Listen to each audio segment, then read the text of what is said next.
I am telling about this picture.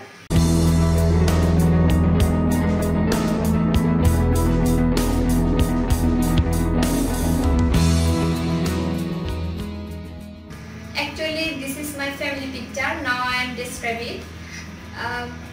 In this picture, we can see there a man. He is my father. He is a businessman. And we can see here a woman. She is my mother. She is a homemaker. And we can see there a little boy. He is my little brother. He is a student. And we can see there a girl. It's me.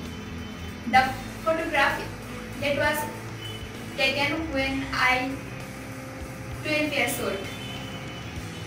This photograph is one of my most favorite. This is a priceless possession to me and I would like to keep it with me for the rest of my life. And that's all.